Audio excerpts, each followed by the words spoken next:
Assalamualaikum warahmatullahi wabarakatuh. Salam sejahtera, salam sehat untuk kita semua. Semoga juga teman-teman dalam keadaan baik-baik saja, tetap semangat.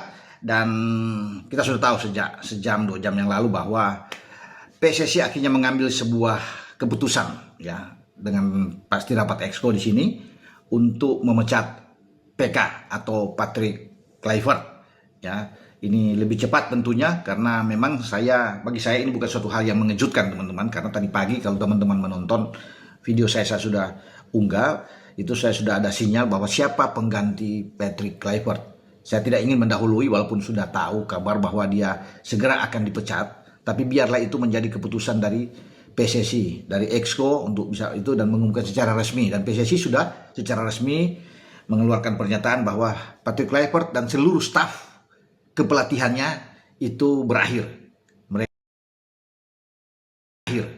Mereka dipecat, ya, walaupun itu harus berhadapan dengan kompensasi, tetapi itu tidak, ini demi untuk masa depan sepak bola kita, karena banyak desakan tekanan yang luar biasa dari masyarakat pencinta sepak bola pasca kegagalan kita tentunya di putaran keempat Piala Dunia zona Asia di grup B yang berlangsung di Stadion King Abdullah Sport City di kota Jeddah, Arab Saudi sana. Dan ini adalah sebuah hal yang baik tentunya. Respon yang begitu cepat dilakukan oleh para exco dan juga disetujui oleh Ketua Umum Pak Erick Thohir yang mengambil keputusan segera memecat Patrick Kluivert. Karena setelah kegagalan itu kan, dengan 2 kekalahan 3-2 dari Arab Saudi dan 1-0 dari Irak, itu luar biasa. Tagar Patrick out, Kluivert out, bahkan nama STY itu berkumandang di stadion, ya, di King Abdullah Sport City.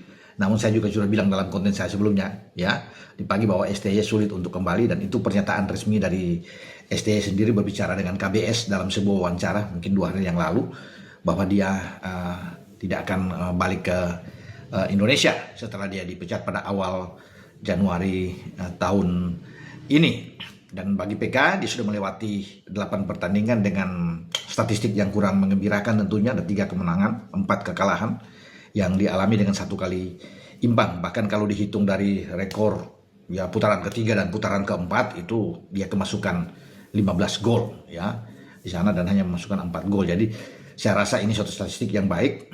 Setelah melihat 8 pertandingan, jangankan 8 pertandingan, banyak pelatih-pelatih juga belum sampai 5 pertandingan melihat kinerja buruk dipecat. Ya, contoh yang paling ekstrim, ya, yaitu klub Bayer Leverkusen. Siapa tidak tahu dengan pelatih Erik ten Hag, juga asal Belanda. Setelah sukses bersama Ajax, diambil oleh MU, dipecat oleh MU, diambil lagi oleh Leverkusen, ya, di Bundesliga, tapi hanya 2 pertandingan, 2 langsung dipecat. Itu pelatih yang bagus.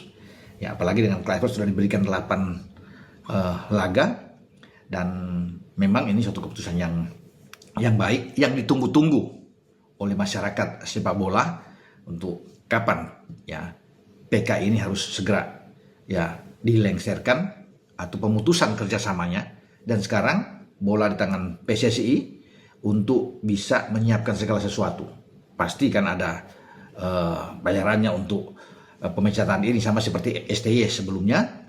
Dan juga langkah-langkah ke depan itu harus dipikirkan, penggantinya siapa, yang datang juga harus berkualitas, ya, lebih oke. Di konten saya sebelumnya juga saya sudah bilang siapa-siapa yang bisa datang, banyak pilihan, banyak juga ada usul kalau boleh asistennya Alex Pastur, ya, tetapi saya pikir tidak usah, cari yang lebih bagus, lebih oke. Jangan lihat dari track dia sebagai pemain yang hebat, tetapi pelatih yang bagus.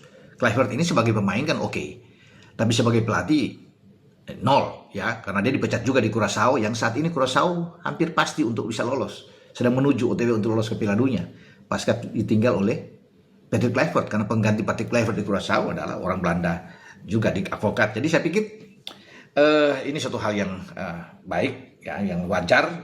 Bagi PK sudah dilengsarkan, dipecat, tinggal sosok figur yang akan menggantikan PK ini. Jangan salah langkah lagi, dan jangan terburu-buru untuk bisa melihat ini, karena memang harus pelatih yang punya kualitas bagus, yang bisa datang, ya, ke Indonesia, punya konsep cara berpikir yang baik di dalam meracik sebuah taktik, strategi, skema permainan dengan pola apa yang diinginkan.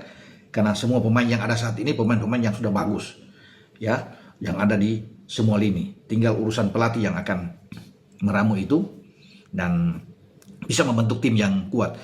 Karena kita masih punya agenda ke depan lagi ya. Ada Piala AFF di bulan Juli dan Agustus tahun depan. Kemudian juga 1,5 tahun ke depan kita menatap di putaran final Piala Asia yang berlangsung di Arab Saudi. Karena kita negara ASEAN pertama, Asia Tenggara, yang sudah lolos langsung ke putaran final. Yaitu ada 18 tim secara total di sana. Tapi yang lain masih harus melalui kualifikasi. Makanya kita harus bangga ya bahwa kita sudah ada di sana.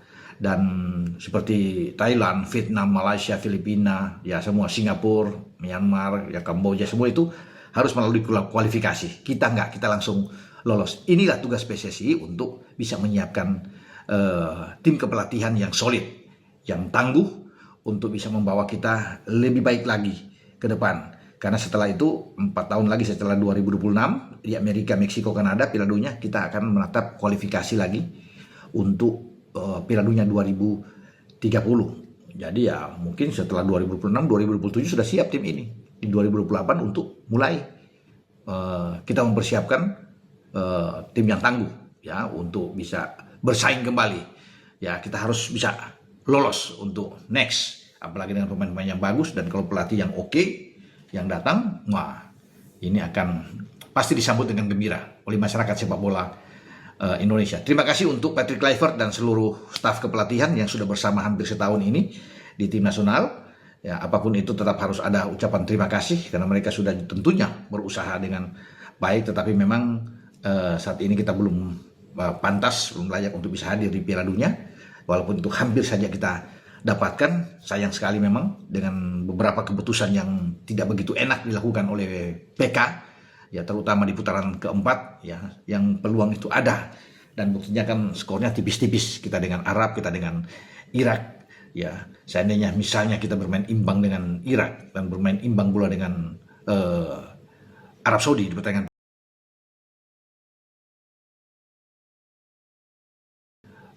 pertandingan pertama, mungkin saja kita akan lolos, tetapi bisa saja ke putaran kelima. Tapi oke lah, semua sudah lewat, nasi sudah menjadi bubur. Sekarang kita menatap aja ke depan dengan agenda-agenda, termasuk ada FIFA Matchday pada bulan November yang akan datang, pada bulan Maret 2026, pada bulan Juni 2026 masih ada FIFA Matchday, di September, Oktober, dan November juga. Jadi masih banyak ke depan. Kita tunggu siapa pelatih yang akan dilirik dan membesut Jai Ises dan kawan-kawan. Dengan saya Bung Ropan, ciao. Podcast Viral.